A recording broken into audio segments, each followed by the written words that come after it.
Olá a todos, todas e todes do segundo Congresso Nacional de Biologia Vegetal. Eu me chamo Matheus Pires Miranda e vou apresentar para vocês o tema Bases Bioquímicas da Extração de Metabólitos Vegetais, Aplicações e Métodos com Solvente Orgânico. Então, me apresentando a vocês, eu sou graduado em Ciências Biológicas pela Universidade Estadual de Feira de Santana, aqui na Bahia.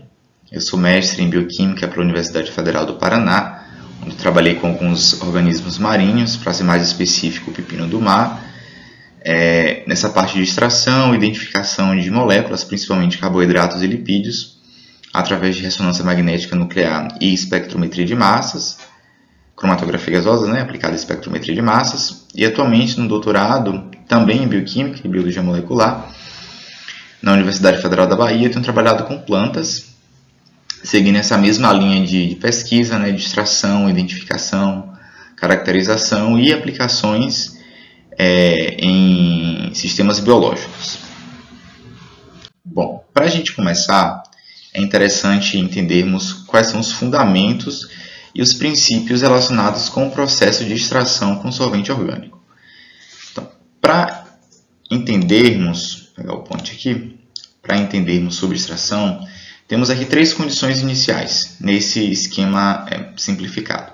Temos o nosso solvente, representado por a nossa matriz biológica, que pode ser a folha, a casca, a flor, algum exudato, como a resina, raiz, enfim, varia muito. E, de fato, o seu composto de interesse, que vai ser o seu analito ou o seu metabólito. É interessante mencionar que, a depender da área que você esteja, você chame esse que está representado em 3, como o seu analito ou o seu metabólito secundário. Se você trabalha na parte da química analítica ou orgânica, você vai ter associado muito esse nome de analito. Se você está mais na parte bioquímica, tem mais esse nome de metabólito secundário. É apenas uma questão conceitual que se refere basicamente à mesma coisa, mas que, a depender do grupo, usa terminologias diferentes. Claro, geralmente quando a gente fala de analito, na química analítica se refere apenas a um único composto. Então, meu analito é um único composto. Só que nos artigos, às vezes, apresenta isso de forma um tanto quanto misturada, como se analitos fossem todos os metabólitos das plantas, assim como na bioquímica apresenta metabólitos como se fossem todos os analitos. Então, o processo de extração simplificado aqui se dá pela interação do solvente com a matriz biológica, com o analito, e, portanto, esse analito se difunde para o solvente. Então, esse processo de transferência de um analito, de um metabólito para o solvente orgânico seria a extração, ou ainda essa transferência de uma fase, que nesse caso é uma fase sólida, para uma outra fase, que neste caso é uma fase líquida, que é onde está o solvente. Mas vamos entender a fundo um pouco melhor como ocorre esse processo. Temos aqui então minha matriz. O primeiro evento é a entrada do solvente, então o solvente vai começar a interagir com a estrutura física do seu material e ocorre o primeiro processo da extração, que é a dissorção, ou seja, o seu soluto, o seu analito, que está aderido, entre aspas, fisicamente à sua matriz, vai passar por um processo de dissorção. Poderíamos simplificar a esse processo chamar de um desprendimento. Então, o seu analito ele vai começar a se dissociar, a se desprender dessa sua matriz e começar a interagir com o solvente que está aqui na superfície da matriz biológica, do seu material. Através de um processo que é representado aqui por C como difusão. Então, o seu soluto sai, começa a interagir com o solvente, por difusão, ele começa então a estar disperso nessa primeira camada de solvente, que é a camada mais próxima do material. A esse processo a gente vai chamar também de solvatação. Então, o que seria a solvatação? Eu tenho um material, um analito, um composto, e o solvente ficar ao redor desse analito, interagindo com esse analito, a gente vai chamar de solvatação. Geralmente, quando fala de água, a gente tem o processo chamado de hidratação, que é o mesmo processo, tem uma imagem mais para frente, que isso vai ficar mais claro, que é esse fenômeno da molécula de água ou do solvente ficar em torno do analito. Ocorrido isso, segue-se para então um processo de difusão, onde esse analito não está mais na primeira camada de interação do solvente com a matriz, mas está disperso no seu becker, ou no seu, enfim, na sua vidraria que você está usando para fazer o processo de extração. E então a gente tem a etapa final, que é a etapa de fato do transporte, ou seja, sua extração foi realizada com sucesso. Um exemplo disso, talvez o mais visual, é quando você faz o extrato com folha. Então é muito claro quando você usa ali água para fazer a extração, ou etanol ou metanol, você vê que rapidamente seu solvente fica todo verde. Essa cor verde, claramente, é da clorofila. Então ali ocorreu esse processo de extração mais visual, porque nem toda extração vai resultar em um extrato com cor. Né? Às vezes você tem uma extração onde o líquido é totalmente incolor. Então não dá para ter certeza que teve a extração do seu objeto de interesse. Mas para exemplificar esse caso da clorofila, é claro, é mais fácil da gente perceber, olha, ele realmente fez uma extração. Ah, Matheus, eu nunca trabalhei com extração, mas quando você prepara até algum legume, alguma folha, onde você usa ali a água, a beterraba, por exemplo, né? Você faz ali cozinha a beterraba e você tem aquele líquido violeta. Ali você fez uma extração de compostos da beterraba, tá? Bom, o segundo princípio, a segunda coisa que a gente precisa ter em mente é que os metabólitos, eles precisam ter uma natureza similar ou próxima ao seu solvente. Então, nesse exemplo aqui, temos o quê? Temos um primeiro extrato, né? Então eu tenho analitos diferentes, representados pelas bolas cinza e triângulos vermelhos, e um solvente polar. Essa é a minha primeira etapa do meu extrato. E aí, então, adicionei um solvente orgânico. Quando eu adiciono esse solvente orgânico ou um solvente apolar, o que é que aconteceu? Houve a migração de determinados metabólitos para o meu solvente apolar e outros metabólitos ficaram no meu solvente polar. O que é que isso me diz? Que os meus analitos circulares, as bolinhas aqui, têm uma afinidade, têm uma semelhança mais próxima do solvente apolar do que o meu solvente polar. E isso me permite tanto fazer uma extração como fazer uma separação inicial. Ou seja, já vou ter um extrato mais, entre aspas, mais puro, um extrato mais bem visível, mais bem resolvido quando eu seguir para as próximas etapas. Porque, inclusive, uma das etapas que é possível de fazer separação é o que a gente chama de separação líquido-líquido. Nessa separação líquido-líquido, eu uso solventes de polaridades diferentes que vão, então, interagir com esses solutos de formas diferentes e eu consigo separar os meus objetos de interesse. Então, voltamos àquela regrinha que aprendemos no ensino médio ou na graduação, quando você tem na disciplina de Química, de que o igual vai dissolver o igual. Então, na extração, esse segundo princípio, né, da similaridade da natureza do solvente com o seu soluto, o seu analito ou o seu metabólito, vai estar muito presente.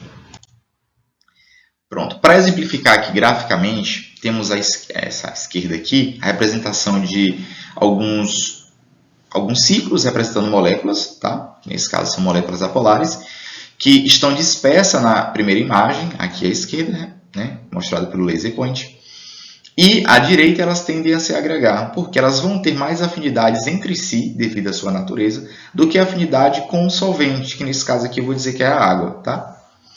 Então eu tenho aqui um precipitado ou uma interação forte de um soluto que ele é apolar entre os próprios solutos apolares, e ao redor eu vou ter uma camada de água, que a essa camada de água eu vou chamar de hidratação. Então criou-se uma camada de hidratação da água ao redor do soluto. Ou então, uma camada de solvatação, a depender se eu estou usando um solvente orgânico, né? Que não seja água. Solvente não é água. Quimicamente, então, eu tenho o quê? Essas moléculas apolares, elas vão interagir entre si por interações de forças de Van der Waals. A gente vai falar um pouco disso daqui a pouco. E a água vai interagir entre si por ligações do tipo ligações de hidrogênio, tá? Então, essa diferença de interação entre solvente e soluto é o que vai garantir uma boa extração ou não, que a gente vai ter o critério aqui, então, da solubilidade. Bom, então, falando sobre isso, temos nessa imagem o quê? Um primeiro soluto, A, e um solvente B. Esse soluto A ele pode ter uma natureza apolar e o solvente B também tem uma natureza apolar. Como é o tipo de interação, então? Então, entre o soluto e o soluto, A com A, eu tenho uma interação fraca. Por que uma interação fraca? Porque eu estou tratando de moléculas apolares. E, geralmente, as moléculas apolares, com exceção, né, das moléculas que são anfipáticas, que tem uma parte apolar e uma parte polar, elas vão ter interações fracas. O solvente também é um solvente apolar, a gente pode dizer que é um hexano, totalmente apolar. E então a solubilidade de A em B vai ser alta. Por quê? Porque eles têm uma similaridade nas suas interações. A interação de A com A é fraca e de B também é fraca. Então essa similaridade, aqui fraco com fraco, vai garantir uma grande solubilidade. Quando vemos outros exemplos, por exemplo, de um soluto que ele é apolar e um solvente que ele é polar, a interação entre ambos vai ser fraca, como está representado aqui, só que há uma interação forte entre o solvente com o próprio solvente. Então, aqui a gente já vê que a natureza química do solvente com o meu soluto é diferente. E aí temos o quê? Uma solubilidade de A em B provavelmente baixa. Tá? Ou seja, B não interage tão bem com A, se ele for polar, e A for apolar, como se B fosse apolar, que é o caso desse exemplo primeiro aqui. Tá? Então, o que é que a gente tem com isso? E aí os exemplos seguem, né? Se A for polar, se B for apolar, ou se A for polar e B for polar também. Então, vai ser essa similaridade entre a polaridade do solvente, a natureza do solvente e do soluto, que vai permitir uma boa eficiência de extração, tá? No seu material, e vai ser essa incompatibilidade química de interação que vai causar essa diferença. É clássico se notar isso quando se mistura água e óleo, um exemplo bem prático, bem didático, né, que todo mundo fala. Então, o óleo ele não vai se misturar com a água. Então, todo composto que tiver interação com o óleo, ele vai ficar onde? No óleo. Todo composto que tiver interação com a água vai ficar onde? Na água. E eles dois são immiscíveis, né? Nem todo solvente é immiscível. A gente vai ter, né, um certo grau de miscibilidade entre os solventes polares e apolares.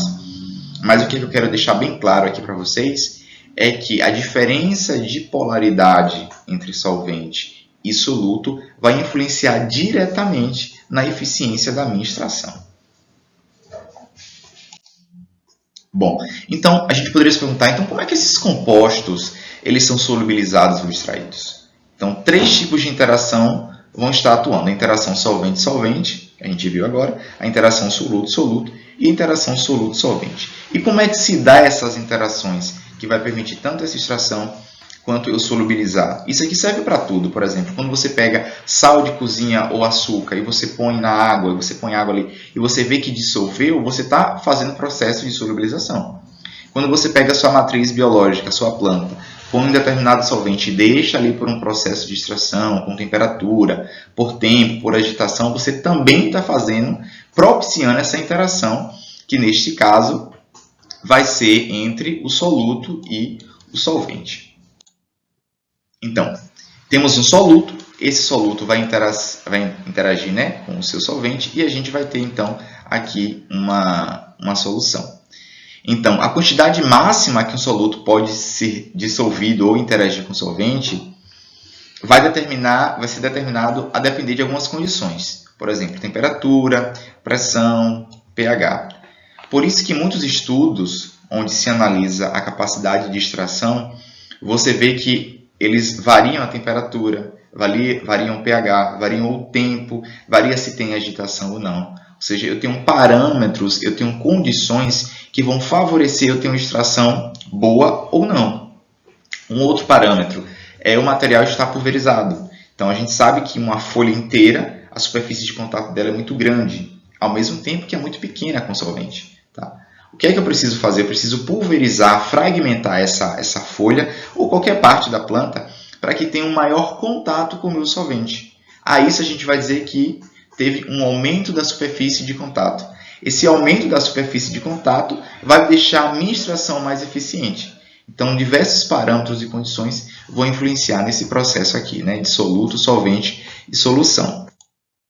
Bom, então o que está por trás da solubilização e da extração são as forças intermoleculares.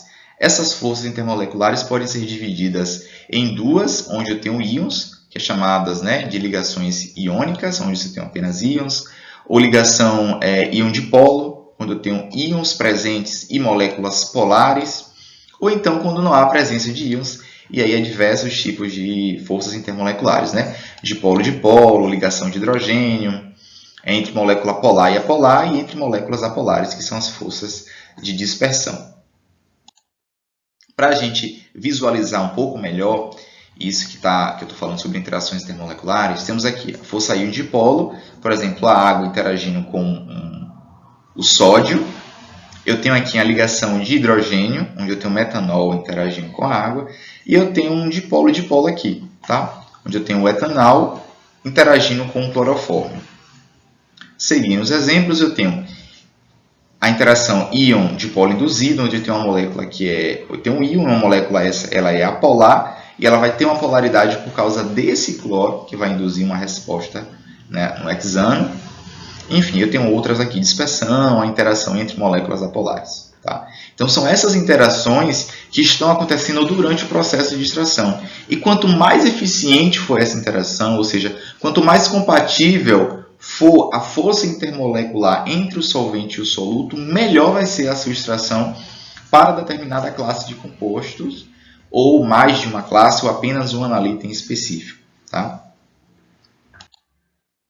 Bom, e como eu falei, há um aumento de força, as forças são diferentes e a intensidade diferente. Então, se você está analisando uma extração, por exemplo, de moléculas que são iônicas, a interação do seu solvente com o seu soluto vai ser muito alta, tá? Devido a esse tipo de força intermolecular.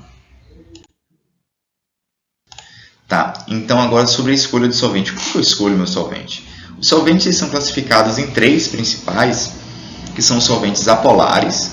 Temos exemplos aqui do hexano, o benzeno, o clorofórmio que é talvez um pouco mais comum. São compostos, né, solventes apolares. Eu tenho os solventes chamados de polar próticos, a exemplo do metanol, etanol, anilina. Tá? Esses solventes polar próticos são aqueles solventes que conseguem interagir com outros compostos através de uma ligação de hidrogênio. Eu já vou exemplificar para vocês. E eu tenho os solventes polar apróticos, que são solventes chamados também de não hidroxílicos ou não doador de ligação de hidrogênio.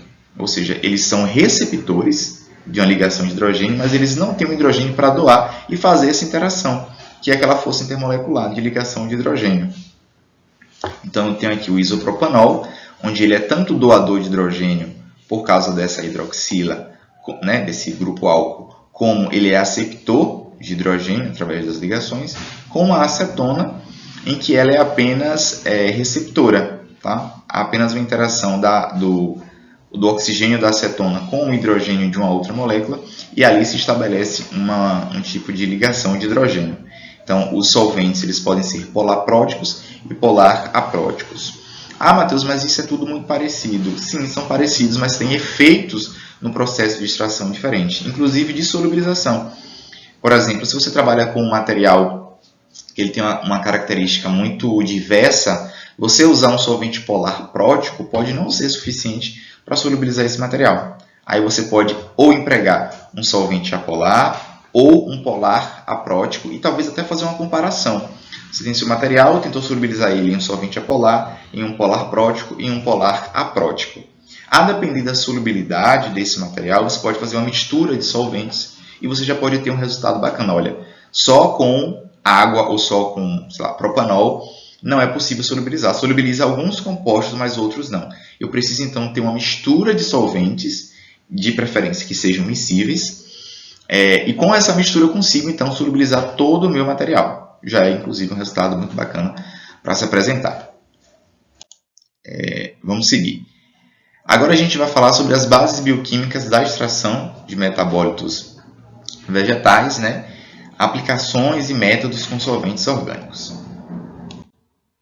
Bom, quando a gente fala de planta, a gente tem um metabolismo diverso. A gente tem, não só de planta, né? Mas também de planta. Temos o metabolismo primário, relacionado ali com a produção de carboidratos, proteínas e lipídios, que vão constituir o metabolismo central da planta, a sobrevivência da planta. E temos também o metabolismo secundário, representado por vias como do ácido xiquímico, do xiquemato, do ácido malônico, que vão produzir os compostos secundários de grande interesse, né? Principalmente aqueles antioxidantes, que são os compostos fenólicos e outros compostos como os terpenos e compostos nitrogenados. Então, com isso, a gente já pode imaginar que há uma grande diversidade de compostos nas plantas, de classes de compostos nas plantas, e que eu vou precisar de estratégias de extração diferentes para cada um deles. Nesse exemplo aqui de metabólitos secundários, tem os alcaloides, tem os terpenoides e os compostos fenólicos. Cada classe dessa vai ter um tipo de interação diferente com o solvente, e com isso preciso também fazer um design experimental apropriado para cada um deles. Quanto aos métodos de extração, há vários, tanto usando solventes orgânicos como aqueles que não usam solventes orgânicos. O mais simples, talvez o mais conhecido, é o da maceração, onde você deixa sua matriz biológica, né, em contato com o solvente por determinado período de tempo. Tem a hidrodestilação, que está mais voltada para a extração de componentes voláteis e é bastante utilizada para extrair o óleo essencial. Então você põe sua folha, sua flor, sua casca em contato com a água ou sem contato com a água, e o aquecimento, né, a formação do vapor arrasta esses voláteis, eles condensam e formam então o óleo essencial. Você tem ali o seu material. Tem o Soxhlet, que é um tipo de extração padrão, bem estabelecida na literatura científica, e muitas vezes quando você faz um tipo de extração diferente, você pode confirmar por Soxhlet, ou seja, dizer se o seu método de extração foi melhor ou não do que ele. Tá? Então geralmente se usa Soxhlet. Um tipo de extração que tem sido bastante utilizada ultimamente é a extração, né, assistida por micro-ondas ou também por ultrassom, que tem dado bons resultados. Então, em relação aos métodos de extração, como eu estou apresentando aqui para vocês, são variados, depende muito do qual é o objetivo do estudo e depende também do que está disponível no laboratório, porque nem sempre se tem um banho ultrassônico, nem sempre se tem um equipamento, né, uma vidraria para fazer a hidrodestilação. Então, você tem que fazer extração com aquilo que se tem no laboratório e fazer bem feito. Acho que a grande sacada da ciência, a grande sacada da pesquisa é essa. Você fazer com aquilo que lhe é possível as coisas bem feitas. Claro, não se limitar àquilo. Se tiver como procurar outras coisas, é muito bom. Mas se não tem como, vamos usar aquilo que a gente tem de forma muito bem feita. E aí, para cada método, tem suas limitações e as suas vantagens, né? Então, em alguns você pode ter uma baixa recuperação. Em outros, você pode ter um tempo de consumo muito grande. Ou seja, demora demais para você fazer uma extração. Outras limitações, alguns são muito caros, como eu falei. Então, você tem um equipamento onde combina ultrassom, nesse exemplo aqui, ultrassom, pulso elétrico, né? E alta pressão, poxa, vai precisar de muito dinheiro, o laboratório não tem como comprar esse equipamento, o recurso é para outra coisa, então vamos fazer um outro tipo de extração, mas vamos fazer ela bem feita, tá? A gente trabalha com planta, né, já que eu vou focar aqui na parte de extração com solvente orgânico, já que quando a gente trabalha com planta, temos o processo de coleta, seguida da secagem e pulverização, como eu falei, né? Então você pulveriza ou você fragmenta para que você tenha uma maior superfície de contato entre o seu material e o solvente, e aí você faz então aqui sua extração com o seu solvente orgânico, né? Esse é o método que a gente vai ver hoje. As etapas seguintes podem ser o quê? Filtração, para separar o material sólido, né, do que foi solubilizado, concentração em rotoevaporador, para você ter o rendimento da sua extração. Você pesa, então você sabe o quanto você extraiu com aquele solvente orgânico, estoca e analisa por diversas técnicas, né? Espectrometria, ressonância magnética, espectrofotometria, enfim, depende muito. E hoje a gente vai focar apenas na extração com solvente orgânico. Quando se faz a extração, como eu já falei anteriormente, você extrai várias coisas, não apenas aquilo que é do seu interesse. Para ser mais didático, temos aqui um exemplo de um conjunto de células, né? Os componentes da célula. Então, temos proteínas, né? A parte da transcrição de DNA, o próprio DNA, ribossomos. Então, há muita coisa dentro de uma simples célula vegetal. Além disso, essas são as coisas maiores, os componentes maiores, há componentes menores, como carboidratos, aminoácidos, a própria água. Por isso que precisa se secar a planta também, interessante, para que quando você pese, você saiba que é o peso seco, ou seja, é de fato o material seco da planta e não água. Só que além disso tudo, disperso, dissolvido nessa matriz celular, há uma infinidade de outros compostos. Tá? Há lipídios, compostos fenólicos, há carboidratos, então há uma infinidade de composto dentro daquela simples folhinha que você colocou ali para extrair. Quando você tem o extrato, todos esses compostos, ou boa parte deles, vão estar presentes. Vai depender de como foi a sua extração, do solvente que você utilizou. Então, extrair não é simplesmente colocar um solvente e você tem um extrato de cor rosa, de cor roxa, de cor verde, e aquilo ali agora eu vou analisar tão simples. Não, não é tão simples assim. É importante ter noção de que tudo isso pode estar presente no seu extrato. Bom, aqui eu mostro, então eu destaco, que a depender do solvente que você utiliza, você vai ter classes de compostos presentes, né? Isso de extratos de plantas. Então, a gente tem aqui água e etanol. Então, observe que os taninos, que são componentes presentes bastante também nas plantas, ele vai ser extraído na água, ele vai ser extraído no etanol, ele vai ser extraído no metanol e ele também vai ser extraído aqui na acetona. A classe de taninos, inclusive, varia dentro do próprio grupo. Então, eu tenho taninos com estruturas moleculares diferentes que vão interagir com esse solvente de forma diferente. Então, provavelmente nessa acetona vai ter um tipo de tanino que vai ser diferente da água, já que a água e a acetona têm polaridades diferentes. Então, essa diferença de polaridade da água da acetona permite que eu extraia a mesma classe de compostos, que são taninos, mas são taninos com estruturas químicas diferentes. Tá? Outro exemplo aqui, os terpenoides. Então, os terpenoides são extraídos com quase todos os solventes. Então, com a água eu tenho terpenoide, vou destacar aqui com outra cor. Então, com água eu extraio terpenoides, com etanol eu extraio terpenoides, metanol, clorofórmio, diclorometano, éter, acetona, né? Especificando aqui os carotenoides. Então, cada solvente desse extrai a mesma classe, mas extrai moléculas diferentes. Então, esse é o interessante quando se trabalha com solvente orgânico, né? Você pode ter uma diversidade de compostos com uma simples mudança de solvente orgânico. Inclusive, você pode fazer o que a gente chama de extração sequencial ou seriada. Você começa a fazer uma extração com solventes mais apolares, por exemplo, o clorofórmio, e você aumenta para um metanol, um etanol e uma água. Esse aumento vai fazer você extrair compostos de forma sequencial. Então, no clorofórmio já vai extrair esses aqui, tá? O terpenoide e o flavonoide. Quando você ir para o metanol, a quantidade de terpenoides que vai estar aqui no metanol já vai ser um pouco mais reduzida. Então, você já tem uma extração sequencial e um início de purificação ali. Não purificação, mas separação seria o termo mais correto. Bom, aqui eu vou dar alguns exemplos. De como ocorre essa questão de extração, como a diferença de compostos, né, de solventes, afetam na extração. Então, eu tenho uma extração aqui de uma mesma planta, tá? Que é essa M. longifolia, onde com água eu tenho um rendimento de mais ou menos 2%, com etanol a 70% de 10%, e acetona não chega nem a 1%. Ou seja, isso aqui já é uma informação importante, né? Ou seja, a extração dessa espécie de menta, o solvente que eu utilizo vai me dar um rendimento totalmente diferente. Então, eu já posso entender que, a depender do solvente que eu vou utilizar, eu vou ter compostos diferentes em cada classe.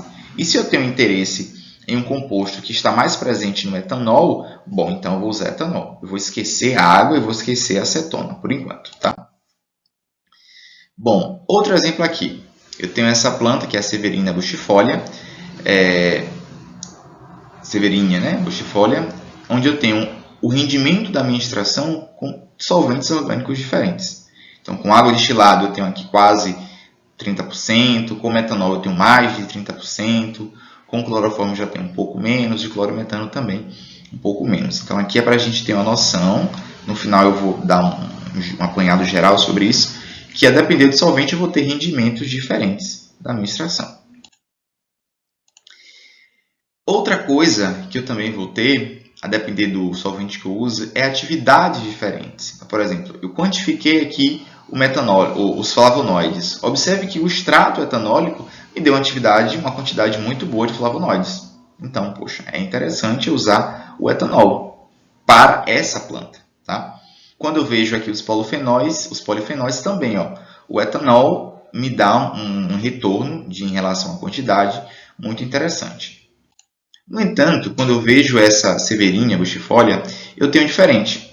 Os meus fenólicos aqui, por exemplo, foi extraído melhor com o metanol. Então, o metanol eu extraí 13%, tá?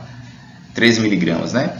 Enquanto que a água destilada extraiu aqui 5 miligramas ali, né? Eu tenho o acetona com algum nível de extração também. E os flavonoides têm uma variação bruscamente diferente, tá? Para destacar, né? Água destilada, etanol e metanol.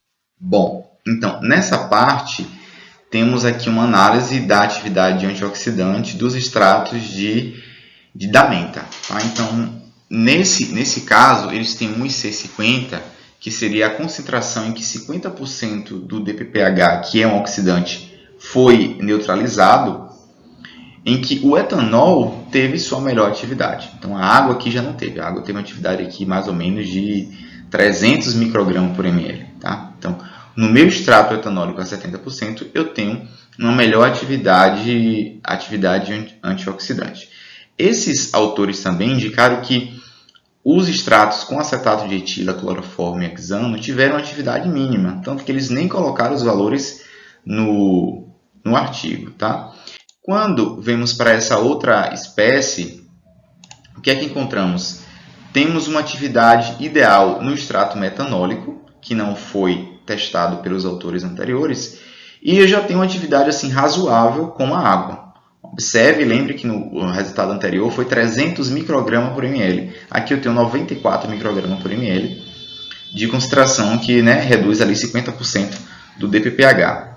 Esses autores também apresentam aqui que o extrato de cloroformo e o do diclorometano também têm uma atividade antioxidante, coisa que os outros autores indicaram que nem seguiram os testes porque teve uma atividade mínima. Tá? Então, são diferenças com extratos, com plantas diferentes, e já nos dá um indício, uma indicação de que eu não posso padronizar, não posso determinar um solvente único para todas as espécies, para todas as plantas, para todo tipo de análise. O que é que isso quer dizer? Então, que não existe um solvente ideal para todas as matrizes biológicas. A literatura ela vai indicar os solventes que apresentam os melhores resultados para cada espécie. No entanto, para obter resultados mais precisos, com outras espécies ou espécimes, já que pode haver essa variação de atividade entre as espécimes, é necessário, então, testar os diferentes solventes e otimizar o método. Isso é muito importante. Você otimiza o seu método para aquele seu material. Inclusive, há muitos estudos que demonstram que, a depender da época do ano que você pega o material, se você pegou ali em fevereiro e agora você está pegando em outubro, em agosto, a planta ela vai ter uma composição de metabólitos diferentes e você vai ter respostas diferentes. Tá? Bom, então, exemplificando aqui agora uma extração com hexano, o hexano ele vai ser bom para extrair compostos voláteis, sendo que a extração de compostos voláteis é mais utilizada com a hidrodestilação, tá? E esse extrato bruto é chamado muitas vezes de concreto. Tá? Na literatura você vai ver o concreto, quando você olha, é uma extração com hexano. Então, eu coloquei aqui entre aspas, seria uma alternativa à hidrodestilação. Não substitui a hidrodestilação, mas você também vai ter um tipo de óleo tá? Um tipo de óleo essencial, que são os diversos compostos que vão interagir ali com o hexano. Quais são eles? Então, a gente tem alcaloides, hidrocarbonetos aromáticos, os terpenoides, que estão presentes, né, no óleo essencial. Claro, no óleo essencial a gente vai ter uma composição majoritária de terpenos, que são compostos, né, componentes ali completamente apolares, mas também pode ter alguns terpenoides. A nomenclatura terpenoides está relacionada geralmente com a presença de grupos OH. Tá? Então tem uma hidroxila, tem uma diferença nessa estrutura aqui, ó, que a gente vai chamar de isopreno, que vai considerar, né, que vai classificar os terpenos. Então essa diferença nessa cadeia vai dar o nome de terpenoides. Então, o único hexano, o único solvente pode extrair diferentes classes, tá, de compostos. Só para exemplificar realmente aqui o que eu estou falando. Um outro exemplo é a extração de lipídios totais, onde você pode usar uma mistura aqui. Estou usando cloroformo metanol. Essa mistura vai ter uma característica interessante, que vai ser de extrair componentes que são anfipáticos. Por exemplo, aqui eu tenho um cerebrosídeo. Tá? Esse cerebrosídeo ela tem uma cabeça polar, que é com esse açúcar, e uma parte apolar, uma cadeia enorme de um ácido graxo. Então, eu posso usar solventes orgânicos, misturas de solventes orgânicos, para extrair classes de compostos específicas, tá? A depender do meu objetivo. Isso é uma estratégia também interessante para quando você quer fazer um screening, ou seja, você quer saber, entre aspas, tudo em relação à composição que tem ali. Então, você faz uma extração com solventes específicos, depois você pode fazer uma extração ali com solventes miscíveis, né? Para você ter uma visão geral do que pode ter naquela planta e talvez a partir daquilo focar em um método que tenha uma melhor ação para aquele componente. Bom, novamente para exemplificar aqui, eu tenho um extrato, né, de algas secas, faz uma extração com cloroformo e metanol, você tem toda a etapa aqui de purificação, de separação, né, purificação.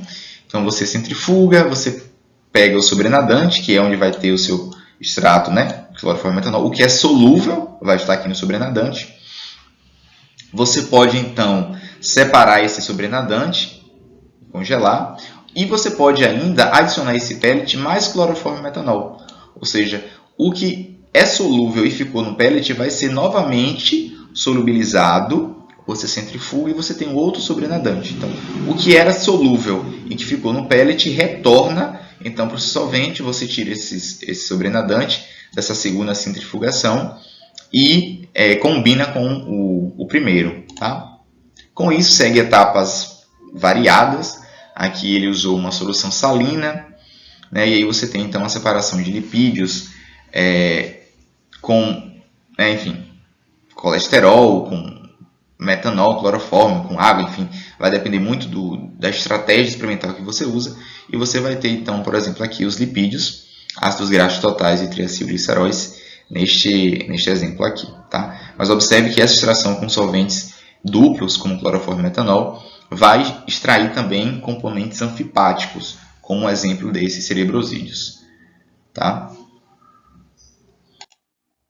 Bom, para finalizar então, eu trago essa extração aqui de proteína, que vale destacar que a extração de proteína é muito diversa, também é aplicada, né, nas plantas, e que pode ou não usar sal. O sal é um elemento interessante, porque ele vai aumentar a solubilidade da extração, da solubilidade do material, por utilizar as atrações eletrostáticas. Então, o sódio vai interagir com a parte negativa da proteína e o cloro vai interagir com a parte positiva da proteína. Isso vai gerar uma atração, um tipo de atração, de interação, que é a atração íon-íon, que é uma atração muito forte, tem uma força muito intensa. E essa força muito intensa vai permitir que esse solvente, então, faça a dissorção da proteína da matriz muito mais eficiente se não houvesse sal. Mateus, sempre se usa sal? Não, depende. Porque às vezes o sal pode interferir em um resultado mais para frente que você tiver. Aí você tem que usar estratégias diferentes para tirar esse sal. Por exemplo, a diálise, onde você põe seu material em uma membrana, põe ela em água e deixa pular por um tempo, né?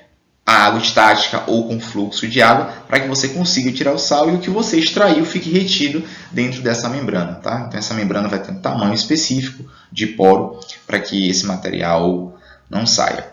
E aí a forma de separação é a mesma que eu falei anteriormente. Você pode centrifugar, formar um pellet. Aqui novamente colocar mais solvente, tá? E fazer essa extração. Nesse caso aqui é interessante porque essa extração foi com uma solução básica, né, de hidróxido de sódio, A01 molar, e usar um sal.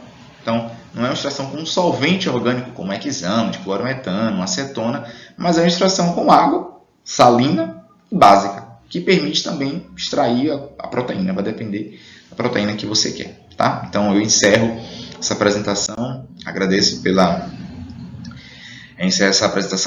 pela escuta. Meu e-mail está aí, podem enviar se tiverem dúvidas. Se quiserem bater um papo também, está aí. E muito obrigado.